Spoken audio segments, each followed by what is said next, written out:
But back to decisions.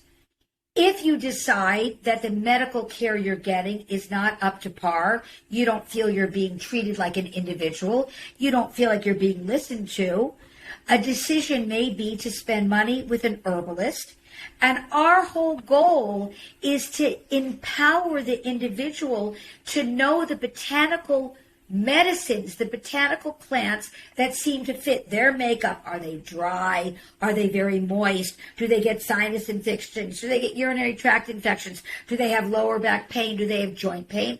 And once you learn a couple botanical medicines, plants you can bring into your life, they're yours for the rest of your life. So I'm actually in the decision making. I'm going to empower someone to have a couple choices that they can grow in their backyard or on their windowsill. Yeah, I love that. You know, the last time I went to a doctor, I had a sore throat.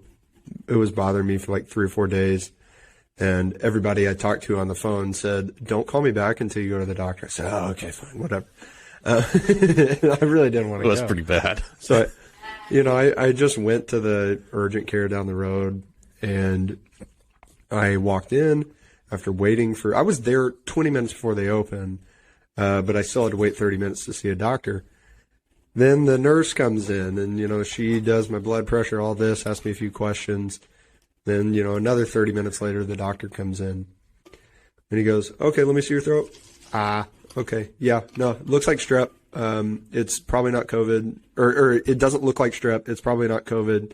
It's probably just some, you know, other bacteria, probably laryngitis. And he goes, but, do you want to test for strep?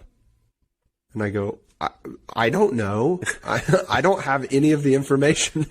I don't know what the pros and cons are of my answer to that question you just asked. I go, what are the risks of me having strep? And like, what would happen if I had it and we didn't test? Oh, well, then that would mean that the prescription that I give you today wouldn't work, wouldn't do anything. I go, okay. Well, does it cost me any money to test for strep? No, it's free. Well, how long does it take to get the results? Like 5 minutes. Is it painful? No. Well, it seems like you could have just answered this for me. There's no downside to this. Sucks in helping you make decisions. Yeah, then how about you just do that? And then he goes, okay, well, do you want to test for COVID? And I go, why? Like, again, same questions, right? What would you do differently if I was positive for COVID? Oh, nothing. Okay. Then no, I guess.